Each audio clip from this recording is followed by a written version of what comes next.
evening. My name is Richard Hawley, and I am a farmer.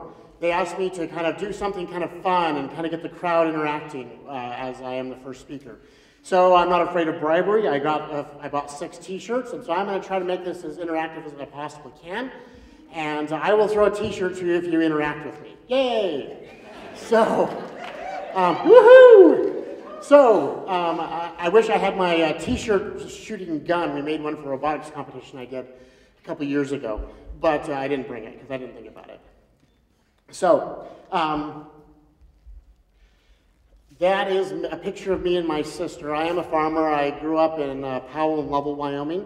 We still farm up there. My family's been farming in Wyoming since 1910, and we've been farming for several hundred years. We're kind of traditional farmers: beans, beets, barley, you know, the classic things in the Bighorn Basin. The thing that farmers do, what is a farmer? Maybe I should kind of jump into that real quickly. There's a joke among farmers, and we say, okay, well, what is a farmer? A farmer is somebody who pays retail for everything, sells everything that they produce at wholesale, and pays shipping both ways. And normally that's only funny to farmers, but thank you for laughing. But we do grow food, and why do we grow food? One is to feed our family, and the rest of it is to feed the world. And so when I think about feeding the world, I want to kind of start off with just some kind of basic statistics real quick. And I know statistics aren't the most fun thing, but there is about a 1-to-9 ratio in the world. There's about 805 million people right now that do not have enough to eat in the world. So 1 out of every 9 people, if you just walk down the street, 1 out of every 9 people is hungry. And as a farmer, that makes me really, really sad. I've always wanted to just feed people. So sub-Saharan Africa is the hardest hit. 1 out of 4 people in sub-Saharan Africa are hungry. They don't have enough food to lead an active, healthy lifestyle. So this is kind of a scary statistic, but hunger actually kills more people than malaria, AIDS, and tuberculosis combined. People just die of being hungry. And as a farmer, that makes me sad and a little bit mad. Children are the hardest hit, children and seniors. But if you actually look at some of the statistics, if you look at all the kids who die before they reach age 5, 40% of the children who die before age 5 die from hunger. It's not some crazy disease, they just die because they don't have enough to eat. And as a foster parent, as a parent, that just makes me, once again, very, very sad. I just don't think that should happen. So we can kind of go through a couple more of these statistics, but 66 million children go to school hungry every day. And we say, okay, well, that's Africa. What about the United States? It doesn't get any better in the United States, unfortunately. So 1 in 6 Americans are hungry.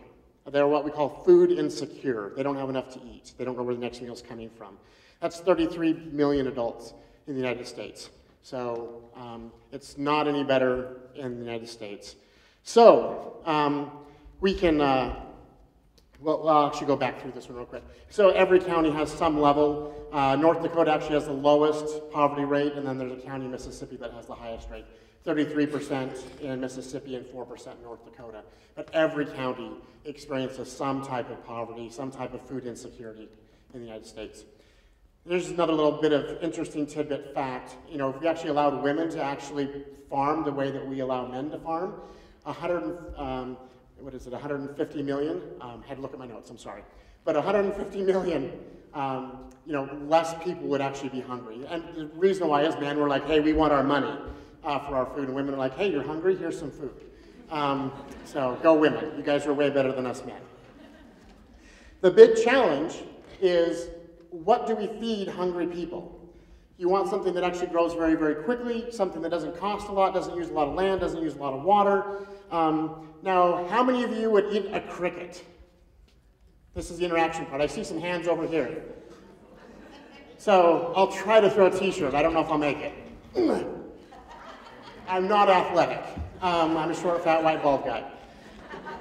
The challenge is crickets are really a great source of protein. They are absolutely wonderful, but getting somebody to replace their chicken for crickets is very, very hard to do in Wyoming or in the world.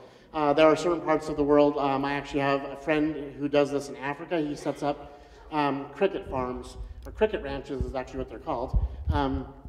But, all right, so here's another one, a snail. How many of you guys eat a snail? I'll throw over here. All right, so you say, all right, there's escargot. Of course I've eaten French food. I'm sophisticated. But would you be willing to replace your bacon on your burger with a snail instead? Once again, you have to be able to replace your existing protein source with something that you'd be willing to eat 2 or 3 times a day. And most of the time, we as Americans or we as Wyomingites, we won't do that. But once again, in Africa, I have a friend, his name is Michael, he works with this big NGO, and that's what he does. He goes out and he actually sets up snail farms in Africa because they will eat snails 2 or 3 meals a day. It's a great, cheap protein source. All right, guinea pigs are on the menu in South America. I have 2 children, we have guinea pigs. If I cooked up my kids' guinea pigs, they would kill me.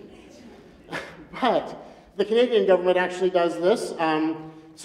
This is actually a couple of different guinea pig farms from South America that the Canadians actually set up.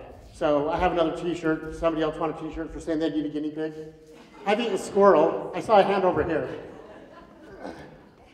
Sorry. Once again, I'm not athletic. But thanks for participating with me. All right, so last one. Anybody know what this is? It's a shrimp. Who said that? We did. Woohoo! I'll see if I can get it up there. See if you can pass it up, I guess. I did. Oh, almost. So, all right. So, shrimp. Anybody like shrimp? Woohoo! Yeah, everybody likes shrimp. So, shrimp is the most popular seafood in the United States. It beats tuna 2 to 1. So, we eat more shrimp, twice as much shrimp as we do tuna. So it is the most popular seafood. Shrimp is also one of those things that eats anything. They're super easy to grow, and I can actually go out and set up a shrimp farm for very, very cheap. This is actually a freshwater shrimp, so it doesn't require salt water at all. It's called Macrobrachydon rosenbergi, it's M. rosenbergi, Malaysian river prawn. So this is a TED conference, so it's supposed to be a little bit entertaining, a little bit about technology, a little bit about design. Here's the technology. Anybody know what this is? Well. It's a well. What kind of well? Oil well. Who said oil? I heard it up there. Woohoo! That is an oil well. When we produce oil, and Wyoming's known for lots of things, but shrimp isn't necessarily one of them. But we are known for oil, gas, coal, that kind of stuff. When we produce oil, there's a lot of water involved. What normally happens is we take the water and we will recycle it, which is great for the environment. We'll discharge it, which just means we dump it down the river, and Colorado gets it, Nebraska gets it, Montana gets it, the water, or we can re-inject it into the ground. So we drill another hole and just put the water back in the ground. We're throwing away millions of gallons of water with every single oil well. So I took the oil well and I combined it with this. I've got, I think, one last t-shirt. Anybody know what this is? T-shirt. It's the wrong answer. You don't get one.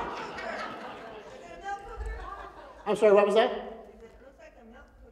Kind of. It's something kind of like that. But this is a wastewater treatment plant. So when you flush your toilets, when you take your shower, all the water in Riverton or Lander or wherever else goes into something that looks like this. Now, for a city, it's much bigger. This little machine right here costs about $100,000, but it can take any source of water anywhere in the world. Salt water, I can take the leachate from your landfill, the liquid from your trash, run it through this machine, and after about 3 minutes, it's completely drinkable. So that's the technology. So I can take oil field water, and I can actually run it through this machine. It actually separates all the oil off of it just for fun. It uses this thing called the microscreen technology. It's patented, and it actually turns into diesel fuel. So nobody gets a t-shirt because nobody knew what this was. So, all right. So I take the oil well, and I take one of those, and I turn it into shrimp. So that's what I'm doing in Midwest. That well is in Midwest. It's actually been producing water and oil since 1927, and it's permitted at 450 gallons a minute. So for 450 gallons a minute since 1927, that's what's been dumping on the ground for the last almost 100 years. So that's why I'm doing it in Midwest. But I can grow shrimp anywhere. This is inside of a garage. So obviously you can see that. I bought all the stuff from Restore, a local thrift store. Here's one inside of an old abandoned building. So it's a middle school, and we have a bunch of these buildings around Wyoming. I just set up a big tank. In this case, it was 100 foot by 60 foot, and I grew shrimp in it, so 21,000 shrimp I grew in that tank. Here's a converted pig barn. Here's a stock pond. This is how most shrimp producers actually do it. So they have a ranch, a farm, and Wyoming actually has the largest amount of acreage per farm anywhere in the country. We beat Texas, we beat Alaska, we have the largest farms and ranches in the country. So what you do is you just take a stock pond, you throw some shrimp in the thing, you grow it all summer long, you don't really have to do much, you feed it once a day, and at the end of the summer you drain your stock pond, you pull the shrimp out and you sell them. So Indiana is actually famous for this. They're the largest producer, non-traditional producer of shrimp, just by using their stock ponds out on the farms and ranches. This is actually a picture of a warehouse in Indiana, but I can take a converted warehouse, throw up some above ground swimming pools, and grow some shrimp. In a prison, I actually set this one up inside of Lusk, in the women's prison. This is an actual shrimp farm and a tilapia farm in Lusk. So I can take any space. This is one at a college or a university. This one's at Texas A&M. University of Nebraska has a great famous program as well. But I think any public space, if you want to try to eradicate hunger, be a farmer and just grow some food. This is the way to do it, because everybody eats it. So my point is, kind of going back to that, the 21,000 shrimp inside of the abandoned building.